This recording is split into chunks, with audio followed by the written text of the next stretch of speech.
All right, y'all, so we're on Mice and Men again, and we're continuing on the rest of chapter 4 of Mice and Men. The second half of chapter 4, when Curly's wife comes back in, but while the guys, Curly and George,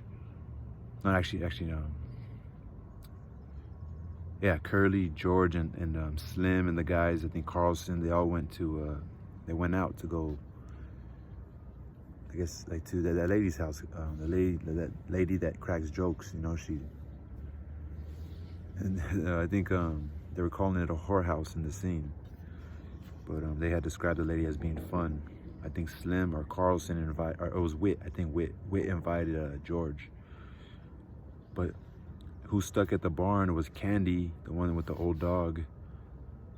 And then they were talking to the African-American stable buck. He's like the one he's like the right-hand man of the boss, Curly's dad. So who stood at the barn? So it's Crooks. Crooks is a stable buck. It's Lenny. Lenny went to go buck Crooks, and then Candy was outside, and then he came in a Crooks spot because they were talking about the rabbits, and Crooks is like saying like, oh man, everybody comes to the barn with the dream like you're gonna get out. Like everybody has a plan to make some money and get their own piece of land, but nobody ever does it. But he doesn't mean no harm by it. And he talks about where he's coming from it with that, you know. And so Candy comes in, they're talking about it, and then so that's when Curly's lady comes in looking for Curly, but knowing that Curly went out, you know. They swung their heads, 77. They swung their heads toward the door. Looking in was Curly's wife. Her face was heavily made up. Her lips were slightly parted. Sorry, she had makeup on. Her lips were slightly parted. She breathed strongly as though she had been running. Curly ain't been here, Candy said sourly. She stood still in the doorway, smiling a little at them, rubbing the nails of one hand with the thumb and forefinger of the other, and her eyes traveled from one face to another. They left all the weak ones here, she said finally. Think I don't know where they all went? Even Curly, I know where they all went. Lenny watched her fascinated, but Candy and Crooks were scowling down away from her eyes. Candy said, then if you know, why you want to ask where Curly is at? She regarded them amusedly. Funny thing, she said, if I catch any one man and he's alone, I get along fine with him. But just let two of the guys get together and you won't talk, just nothing but mad. She dropped her fingers and put her hands on her hips. You're all scared of each other, that's what. Every one of you scared the rest is going to get something on you. After a pause, Crooks said, maybe you better go along to your own house now. We don't want no trouble. Well, I ain't giving you no trouble. Think I don't like to talk to somebody else once in a while? Think I like to stick in the house all the time? Candy laid the stump of his wrist on his knee and rubbed it gently with his hand. He said accusingly, you got a husband, you got no call fooling around with other guys causing trouble. That was Candy. Candy is the swamper. Because while the guys are at work, he'll clean their living space and stuff. The girl flared up. Sure, I got a husband. You all seen him? Swell guy, and he spends all his time saying what he's gonna do to guys he don't like, and he don't like nobody. Think I'm gonna stay in that 2x4 house and listen how Curly's gonna lead with his left twicked and then bring in old right cross? 1-2, he says, just the old 1-2 and he'll go down. She paused and her face lost its sullenness and grew interested. Say, what happened to Curly's hand? There was an embarrassed silence. Candy stole a look at Lenny. Then he coughed. Why, Curly, he got his hand caught in the machine, man. But his hand. She watched for a moment and then she laughed. Baloney, what do you think you're selling me? Curly started some he didn't finish. Caught in the machine? Baloney. Why, he ain't giving nobody the good old 1-2 since he got his hand bust. Who bust him? Candy repeated sullenly. Got it caught in the machine. All right, she said contemptuously. All right. Cover him up if you wanna. What I care? You bendo bums think you're so damn good. What do you think I am, a kid? I tell you, I could have went with shows. Not just one neither. And a guy told me he could put me in pictures. That she could be something like she could be in movies or whatever. She was breathless with indignation. Saturday night, everybody out doing something. Everybody, and what am I doing? Standing here talking to a bunch of bendo stiffs. A N-word and a dum-dum and a lousy old sheep and licking it and liking it because there ain't nobody else, she said, and Lenny watched her, his mouth half open. Crooks had retired into the terrible protected dignity of the Negro, but a change came over old Candy. Oh, but a change came over old, he's talking about himself. Okay. But a change came over old Candy. He stood up suddenly and knocked his nail keg over backward. I had enough, he said angrily. You ain't wanted here. Who told you we told you ain't. And I tell you, you got a floozy ideas about what his guys amounts to. You ain't got sense enough in that chicken head to even see that we ain't stiffs. Suppose you get us canned. Suppose you do. You think we'll hit the highway and look for another lousy 2-bit job like this? You don't know that we got our own ranch to go to and our own house? We ain't got to stay here. We got a house and chickens and fruit trees in a place 100 times prettier than this. And we got friends. That's what we got. Maybe there was a time when we was scared of getting canned. But we ain't no more. We got our own land and it's ours and we can go to it.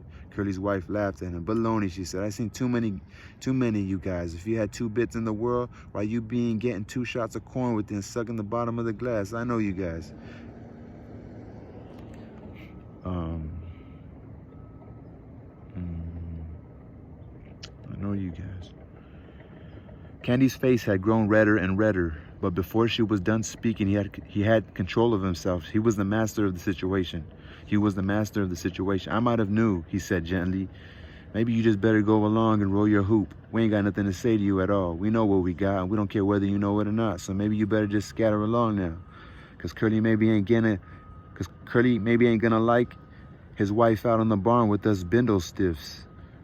She looked from one face to another, and they were all closed against her. And she looked longest at Lenny until he dropped his eyes in embarrassment. Suddenly, she said, where you get them bruises on your face? Lenny looked up guiltily. Who, me? Yeah, you. Lenny looked at Candy for help. Then he looked at his lap again. He got his hand caught in a machine, he said. Curly's wife laughed. Okay, machine, I'll talk to you later. I like machines. Candy broke in. You let this guy alone.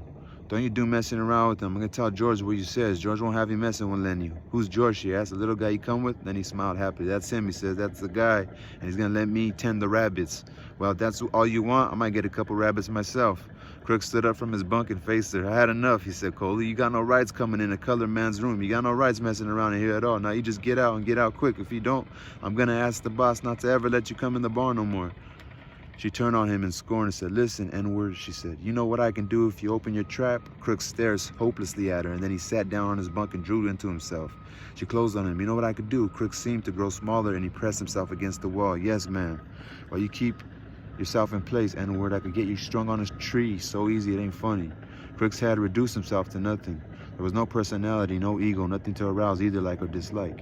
He said, yes, ma'am, and his voice was toneless. For a moment, she stood over him as though waiting for him to move so that he could whip at him again.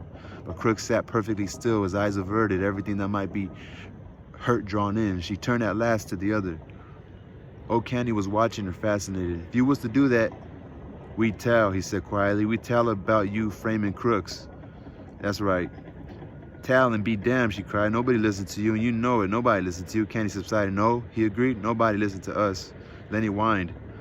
I wish George was here. I wish George was here. Candy stepped over to him. Don't you worry, none, he said. I just heard the guys coming in. George will be in the bunkhouse right now, I bet.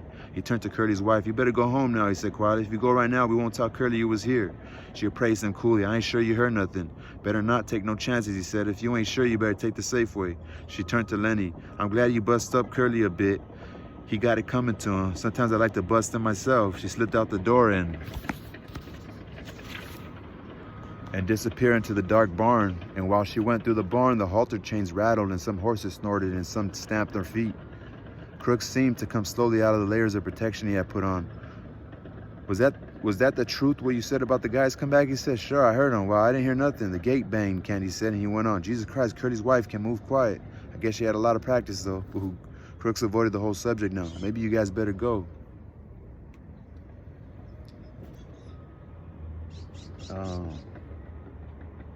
Yeah, maybe you guys better go, he said. I ain't sure I want you in here no more. Colored man got to have some rights, even if you don't like him. Candy said, that bitch ain't ought to have said that to you.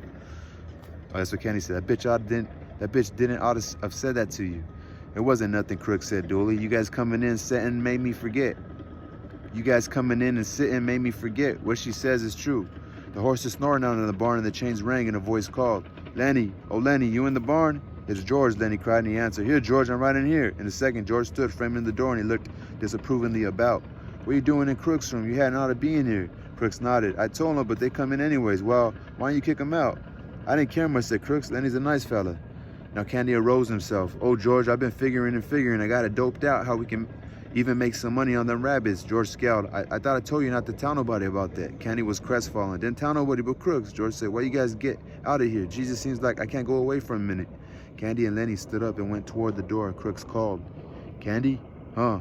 Remember what I said about hoeing and doing odd jobs? Yeah, said Candy, I remember. Well, just forget it, said Crooks. I didn't mean it, just fooling. I wouldn't want to go no place like that. Well, okay, if you feel like that, good night. The three went out of the door.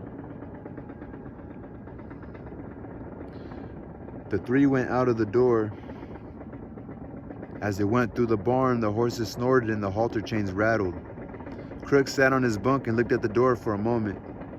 And then he reached for the liniment bottle. He pulled out his shirt and back, poured a little liniment in his pink palm, and reaching around, he fell slowly to rubbing his back. That's kind of fucked up. You think because of how Crooks or how George acted when he seen them in his room, he's like, nah, I don't want to go own land with that guy? Or he would just more because of what the girl said too. And then kind of like the way George come in, maybe in his head at the time, he was still thinking about it, and it reassured him. He's like, you know, maybe because he's African-American, I don't know. It's fucked up, huh? It was a fucked up chapter. Not all women are bad, you know, I love women, you know. If any women, I wonder, like, because, you know, this story is about a woman that's, like this particular chapter, like Curly's wife having that type of, so I wonder how women feel when they read this, like, not all women are floozies, you know, do they just, you know, is it seen differently? Obviously, they're women, their views are way different, you know, we don't really know, because do we ever let them talk about them, you know? But like, how do they feel when they see books like this with the girls acting like this? They're like, oh, that's not all women, you know? Some women might even say, what if she was just trying to talk? But like, to talk bad about your husband, you don't want to do that, you know? So I don't wish bad on Curdy's lady, but they sound mad young, especially Curdy always like, oh, come in with the left and come in with the right, you know, I'm going to be the champ of the world. Like, sounds like they're very young, you know? Peace, yo.